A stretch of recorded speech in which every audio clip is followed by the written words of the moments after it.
Hello साथीहरु, स्वागत छ अनलाइन एजुकेशनल युट्युब च्यानलमा। तपाईहरुले आज फेरि हामी क्लास 10 को कम्पल्सरी म्याथ को अभ्यास 2.2 को पार्ट 6 लिएर उपस्थित भएका छौं, जसमध्ये पार्ट 6 मा क्वेशन नम्बर 4 रहेको छ र क्वेशन नम्बर 4 को ए मा दिएको छ अमेरिकी बजारबाट प्रति तोला रु 500 यो अमेरिकी डलरमा दिएछ। 553 मा किनिएको 10 तोला सुनलाई नेपाली बजारमा 20% भान्सार शुल्क र 13% भ्याट सहितको बिक्री गर्दा कम्तीमा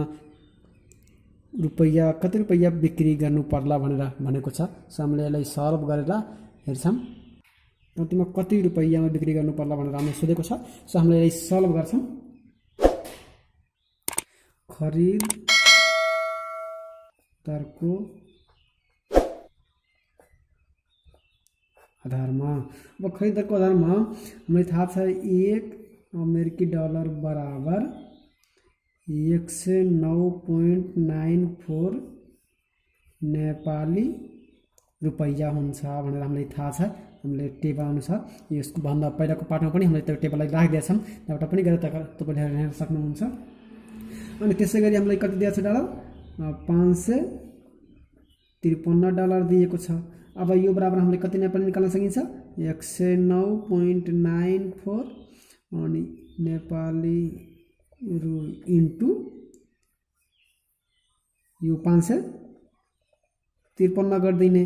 सो यो अनुसार यसरी गर्दिने, सल्भ गर्ने, दुटैको इन्टु गर्दिने 60,796.82 यो के हो नेपाली रुपैयाँ।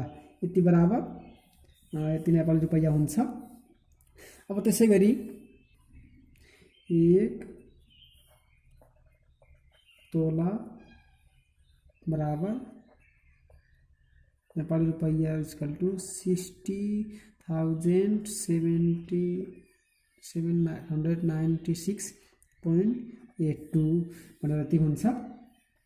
अब भन्सार शुल्क भनेको यतिको कति पर्सेन्ट भन्छ 20%। सो हामीले यतिको 20% निकाल्ने भन्सार शुल्क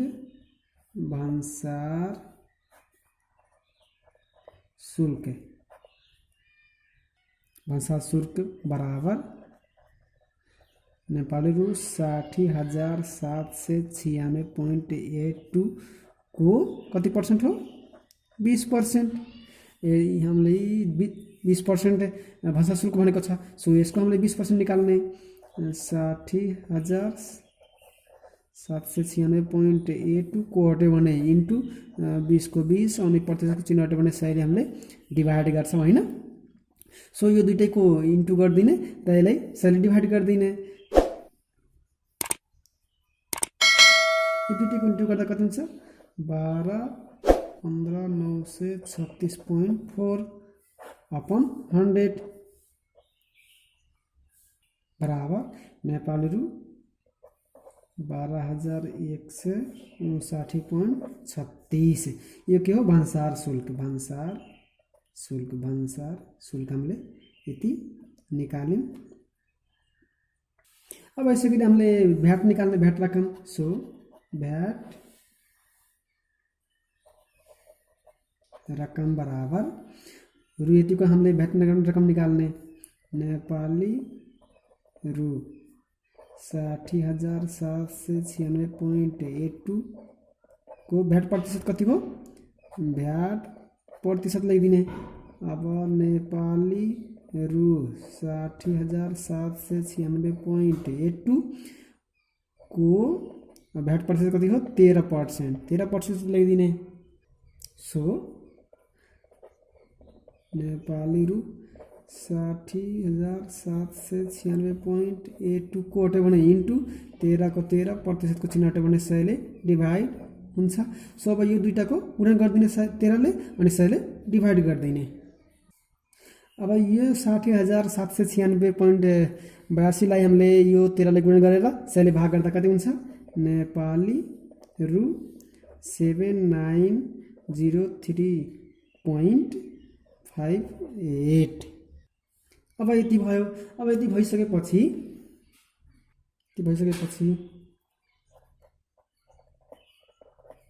भन्सार शुल्क र भ्याट सहितको मूल्य बराबर। अब हमलाई भन्सार शुल्क र भ्याट सहितको मूल्य हामीले जोड दिने। यो फर्स्टमा निकालेको हामीले यो जोड दिने प्लस एउटा यो गरिदिने र यो तीनटा गरी जोड दिने। सो 60,796.82 प्लस दोस्रो भयो 12,000 सबै नेपाली है 12,159.36 प्लस 7903.58 यो तीनटै एड गरिदिने। यो तीनटै भ्यालु हामीले एड गर्छौँ भने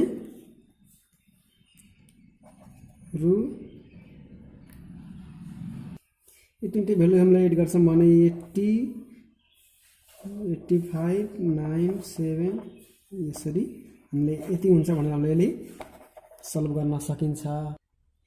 त्यसैगरी बी नम्बरमा भनेको छ युरो 120 मा बिक्री गर्दा 35% नाफा हुने सामानलाई कति रुपैयाँमा बिक्री गर्दा 40% नाफा होला भनेर हामीलाई भनेको छ। सो हामीले सल्भ गर्छौँ। सबभन्दा पहिले त यो फर्स्ट शर्तबाट जानुपर्छ। सो पहिलो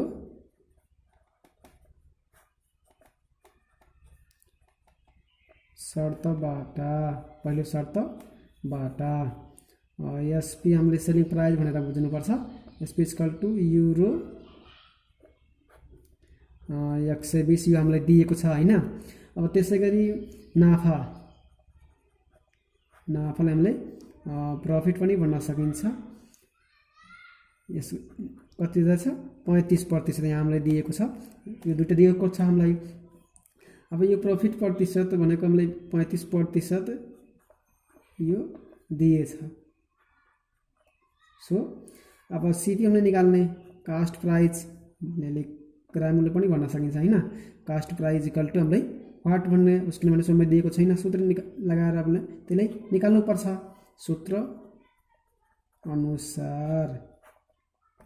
अब यो कास्ट प्राइस निकाल्ने सूत्र के हो CP equal to cost price equal to 100 अपन 100 प्लस प्रफिट प्रतिशत इन्टु एसपी गरिदिने अथवा यो एफसीलाई माथि लेखे पनि हुन्छ। सो यो अनुसार हामीले के गर्ने मैले सल्भ गर्ने। अब यो 100 भयो इन्टु एसपी गरिदिने माथि नै यसलाई गरिदिने। सो अनि बाँकी बच्चा तल 100 प्लस प्रफिट प्रतिशत।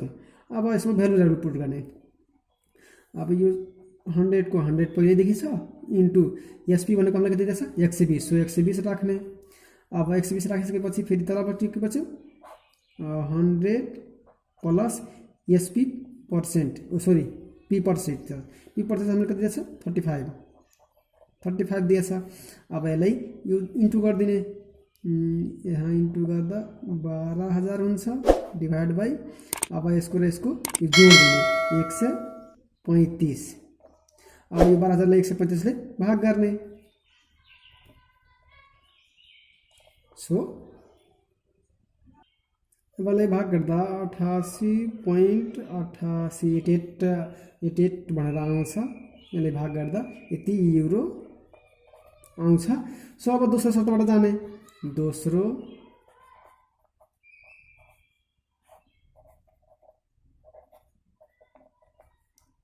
शर्तबाट अब दोस्रो शर्तबाट हामीलाई सीपी कति दिएछ सीपी कस्ट प्राइस हामीलाई यति दिएछ। फर्स्टमै हामीले निकालिसक्यौँ यति युरो यो कस्ट प्राइस दिएछ। अनि त्यसैले प्रफिट प्रतिशत कति दिएछ हामीलाई प्रफिट प्रतिशत 40 दिएछ। त्यसैका अन्तर्गत हामीले दिएछ हैन त्यसलाई निकाल्ने। अब फेरि एसपी सेलिङ प्राइस निकाल्ने हामीलाई। यसै सूत्रबाट पनि हामीले पसन्द गरेर पनि निकाल्न सकिन्छ। अब यो यहाँ यसैसँग गरेर गुणन हुन्छ। सो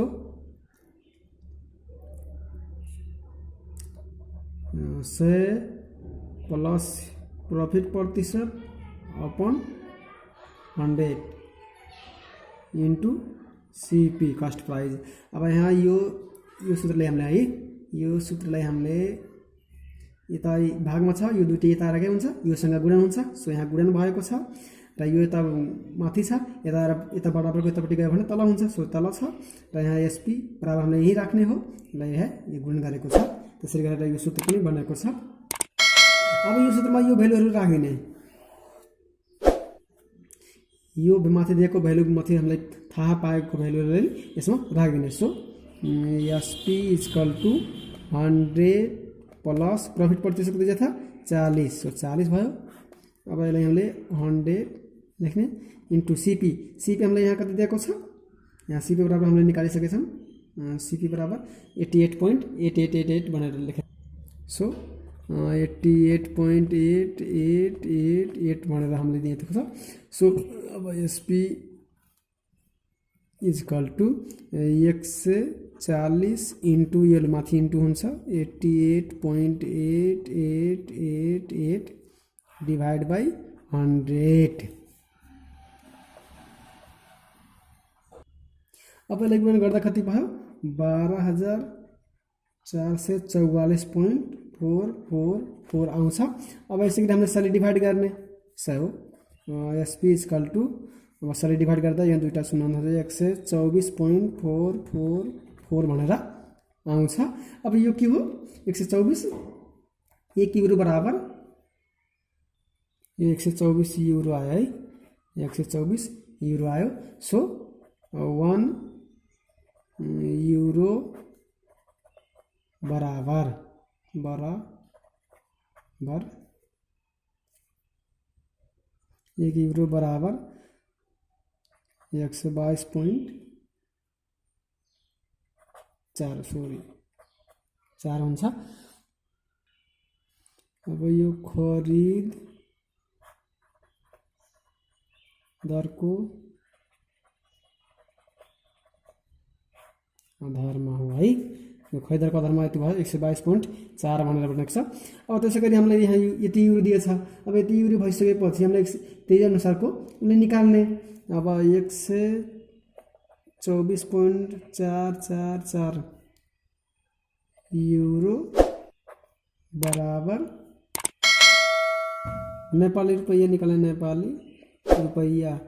सो 122.4 इन्टु 124.444 गर्ने।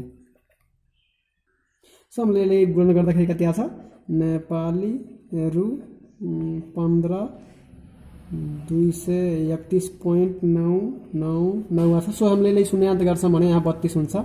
नेपाली रुपैयाँ 15232 भनेर पनि लेख्न सकिन्छ। यति युरोमा यति प्राप्त गर्न सकिन्छ भनेर हामीले यसरी सल्भ गर्न सकिन्छ। आशा छ तपाईहरुले पक्कै पनि बुझ्नुभयो होला। र अब हामी क्वेशन नम्बर बाँकी बचेको सी र डी यो पार्ट चाहिँ 6 हो। अब हामी 7 पार्टमा लिएर उपस्थित हुनेछौँ भनेर जानकारी गराउँदै हामी अब यस पाठलाई बिदा गर्छौँ। हस्त, धन्यवाद।